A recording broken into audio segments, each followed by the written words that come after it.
Good evening friends. একটু পরে পায়রা ছাড়বো। এতক্ষণ ঢাকা ছিল, আমি জাস্ট এই মাত্র ওদেরকে খুললাম। হ্যাঁ, কেননা যা হাওয়া দিচ্ছে ওই জন্য আমি একটুখানি ঢেকেই রেখেছিলাম।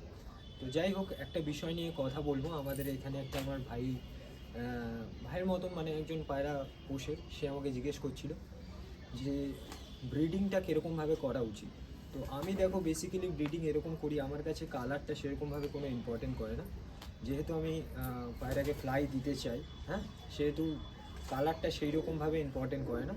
কিন্তু যেটা করে সেটা হলো যে ভালো পায়রার সেন্স ভালো হবে এবং ভালো পায়রা যেখান থেকে উঠবে সেখানে নামবে এবং ঠিকঠাক রিটার্ন হবে পায়রার, এবং সে ভালো ফ্লাই করবে। একটা আলটিমেট নর্মালি 7-8 ঘন্টা, হ্যাঁ, যেটা নর্মালি উঠবে, হ্যাঁ, মিনিমাম 6 ঘন্টা তো পায়রা উঠবে।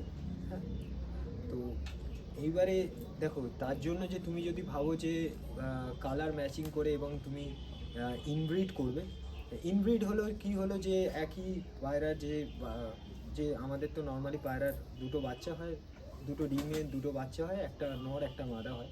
হ্যাঁ, ম্যাক্সিমাম লোকই এগুলো জানে, পুরনো লোক। যারা জানে না তাদের জন্য এই ভিডিওটা বানানো, যে একটা নর একটা মাদা হয়। তো অনেক ক্ষেত্রে কি হয়, আমরা যদি তাদেরকে সেপারেট না করে দিই তাহলে ওরা নিজেরাই জোড়া খেয়ে ডিম পারে এবং তাদের বাচ্চারা হয়।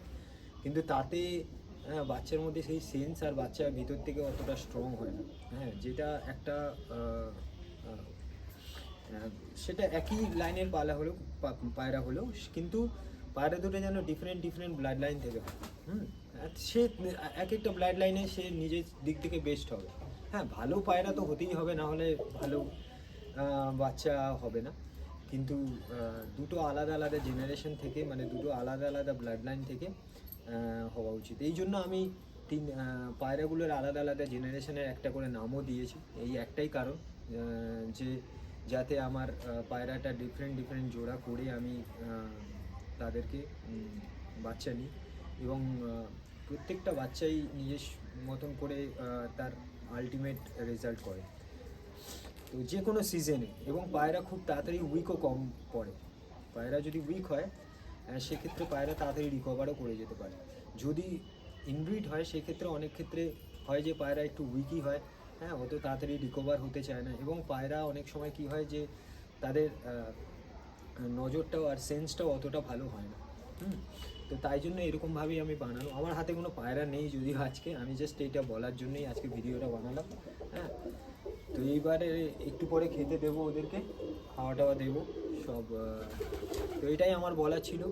ইনব্রিড হয় আর একটা লাইন ব্রিড হয়, অনেকে চায় যে একই জেনারেশন, আমি ওই জেনারেশনটা রাখতে চাইবো, সেই আগের ওই পায়রারই পরের বাচ্চা আগের বাচ্চা দিয়ে, হ্যাঁ, কোনোভাবে এটা লাইন ব্রিড করে। তবে আমি একদমই দুটো আলাদা আলাদা জেনারেশন থেকেই জোড়া করাই। হ্যাঁ, আমার ঘরে একটাই জেনারেশন আছে যেটা ইনব্রিড করে, সেটা হলো রেডিক্যাল জেনারেশনের পায়রা। তো ওদেরকে আমি সবসময় মানে সেপারেট করে দিই। বাটারফ্লাই জেনারেশনের পায়রাগুলো নিজেরাই ইনব্রিড করে না, ওরা আদার অন্য অন্য পায়রার সঙ্গেই ডিফারেন্ট ডিফারেন্ট জোড়া নেয়। আর লুসি জেনারেশনের এখনও পর্যন্ত আমার যে কটা বাচ্চা হয়েছে সে কটা সবই মাদি বাচ্চা হয়েছে, তো ফিমেল। তো তাই জন্য ওদের ইনব্রিড করার কোনো প্রশ্নই আসছে না। তো এটাই বলা ছিল যে হ্যাঁ, শুধু আমার তো মানে পারপাস তো ওড়ানো, তো আমার জন্য এটাই বেস্ট। কেননা আমি সবসময় এটাই করে থাকি যে দুটো ডিফারেন্ট ব্লাড লাইন থেকে জোড়া দিই, তাতে বাচ্চা অনেক আমার দেখা ভালো রেজাল্ট হয়। সবসময় এটাই করে থাকি। আর যাই হোক, ভালো থাকবেন, আপনাদের পায়রাকেও ভালো রাখবেন। এখন জাস্ট ছাড়বো আমার পায়রা। তো একটা এই যা কুয়াশার মধ্যে তবুও আমার যে পায়রাগুলো সকালবেলা মানে সারাদিন যে বাটারফ্লাই ওগুলো ছিল, বাটারফ্লাই আর ওই পায়রাটা যেটা আমি একটু আগে শর্টে দিলাম, তো কালকে দিয়েছিলাম ওটা শর্টে, তো পুরো কুয়াশার মধ্যেও পায়রা ঠিক চলে আসতে পেরেছে।